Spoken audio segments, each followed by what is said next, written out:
to disseminate information to youth so that there could be a reduction of fires caused by unsupervised children using flammable objects, to create a safe environment and save the lives of our future generation, and to reduce the statistic of the property lost caused by active, irresponsible, youthful hands. So those are the objectives that I had for the program. And I am feeling really humbled to see that, it really go a long way. Indeed. Are you still involved now, or you're just on the sideline looking at it? Should I say I'm involved on the sideline? She's involved on the sidelines. Got a sideline coach?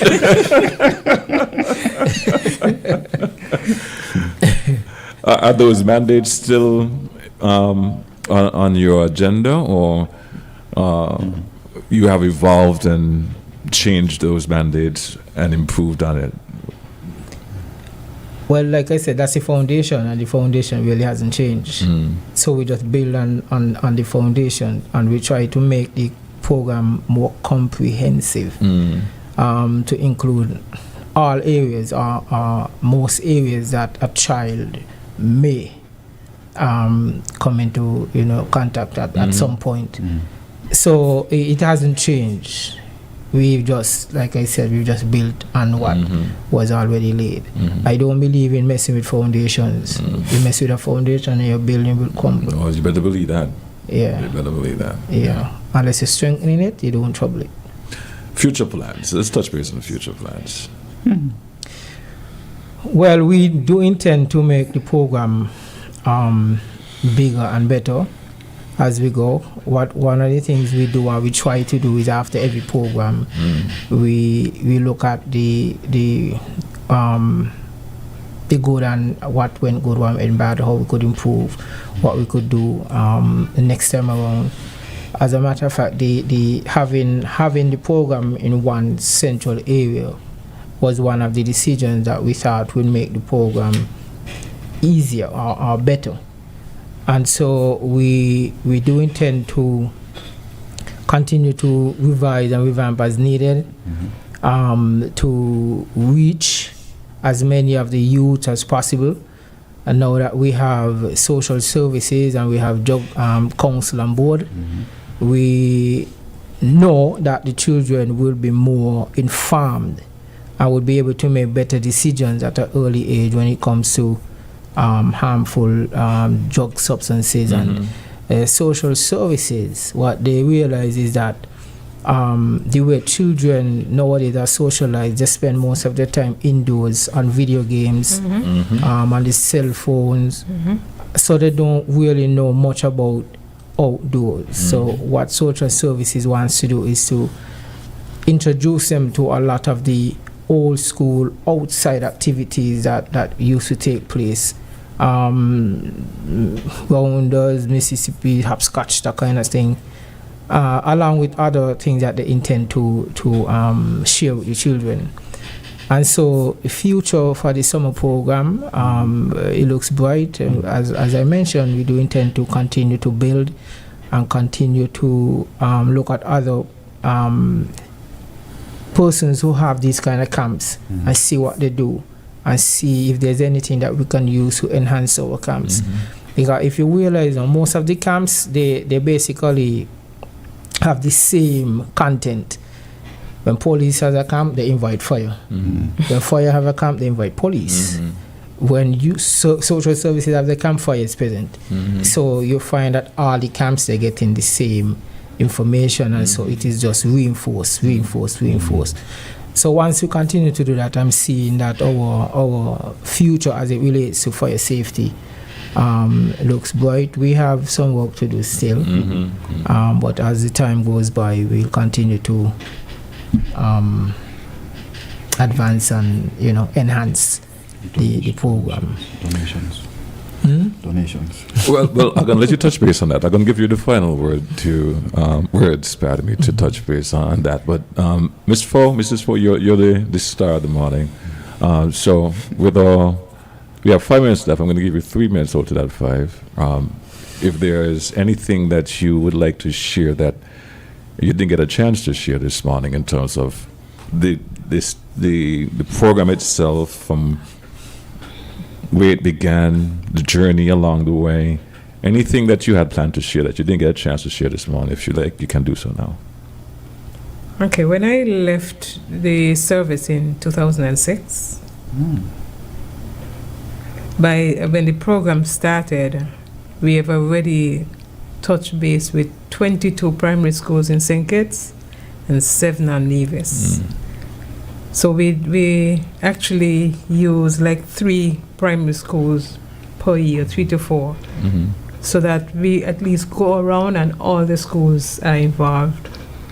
When the reopening of school, whoever attended the camp from that particular school will have on the first morning of the assembly to say what the camp was about. So they actually disseminate to the others of what they've missed. And we used to focus on making us safer tomorrow through the eyes of the youth. And that was the objective at the time in comparison to now. But everything is still, regardless of what, we have to work along with the times, because times has changed. Children no longer go outside and climb trees, they stay indoors. And as I say, they're born computerized, they get upgraded accordingly. So we have to be there with them, because if not, they're going to go away from us. So of course, I agree totally with where the change is, because we have to keep with the times of the children. Yeah? Thank you for sharing that. Chief, I'm going to give you the last words. But before I do, Mr. Clark? The Chief pass it over to me? No, you ain't getting the last words. I have to hear from you. Come on, man. You're really stepping back from the show this morning, man. Literally, figuratively. Come on, man. Yes. Clark, come on, man. Step up. Yes. So the St. Kitts and Nevis Primary School Services, in collaboration with the Department of Community Development and Gender Affairs, we're hosting our annual summer safety camp under the theme of Big or Small, Fire Safety for All. The venue will be at Dr. William Connor Primary School.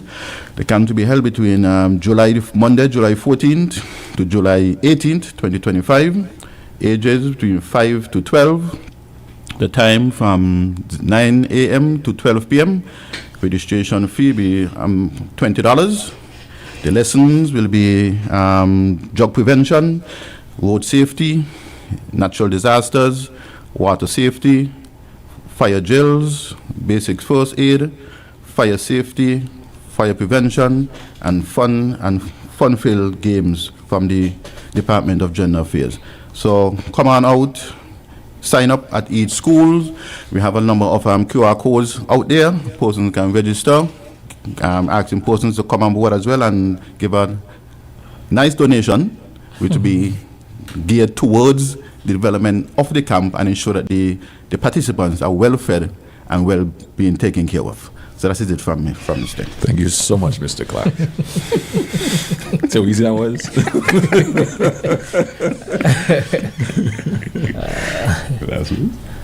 Yes. So I would like to first of all thank Mrs. Fo for accepting our invitation to be here on the camp with us. As I would have mentioned, she is involved on the sidelines. She's always ready and willing to assist in anything that she could assist with. So heartfelt appreciation to Mrs. Fo. We would like to also thank all of our sponsors, those who would have donated. Quite a few. I won't start to call names, I don't want to forget anybody. But there are those who contribute every year, year after year, from the inception until now. They have been contributing, and so we really want to thank you. Without you guys, this program cannot happen. The program runs for a week now, no longer. When it started, it was 3 days, 3 half days. We now go for 5 half days. And it is now being proposed that we go for 5 full days. We have to see how that one works. But I really want to say thank you to those who contribute to the program, whether financially or otherwise. And for those in-house who work to make the program successful, all the officers who come out on their off days, their rest days, and invest time in making sure that the children are informed and make sure they're taken care of, make sure that they return home safely. I really want to say thank you to you guys. To the listening audience, thank you once again for supporting the show, for always tuning in. Everywhere I go, person stop me. I listen to her all the time, and it really feels good. It's a motivator for me. And so I want to thank the listening audience as well. I want to ask us to continue to support the fire department. It's a risky job, and so we are not just there, just chilling, just sitting down there for 24 hours. Sometimes it's really, really, really, really tiring, and so we want you to remember us. We want to pray for us that we remain safe. That when we go out, we come back. We don't want to lose anyone in the line of duty. And so I really want to thank everybody. Thank ZIZ as usual for hosting us. And I want to say again, I love the upgrade. I love the upgrade. Thank you, JQ. You're welcome. You're welcome. And before you guys go, we have Charles. I'm not sure you pronounce the last name. It's Adderley. Adderley. You have Charles Adderley. He's, I don't know if he's it's got to be a he, watching from Nassau, Bahamas, and he says, outstanding coverage. Thanks for watching, Charles. Appreciate it, man. And you can always leave your comments anytime, and we'll see your comments to share with the guys here. But thanks to everyone. Mrs. Ford, it's great seeing you. Thank you. And I wasn't aware that you were, the brainchild behind the summer camp. It is a great initiative. I act better behind the scene. I hear you. And everyone could be a doctor, right? Yeah. Thank you so much for being here, guys. 10:02 in the studio. We're going to take a break, get a word from our sponsors. The morning show is coming to your compliments to Cable, Smart Electronics, Quartz, Domino's, and National Bank. I'll be back right after these messages. It's time to turn up the vibes and the rewards. Zero your balance for a chance to party in VIP style. Pay your internet or Ultra TV bill in full by June 17 and you could win free VIP tickets to the Express events at St. Kitts Music Festival or the Antioch Baptist Praise Fest. That's right. Your next payment could be your ticket to Front Row Fun. Picture this. The lights, the beats, the energy,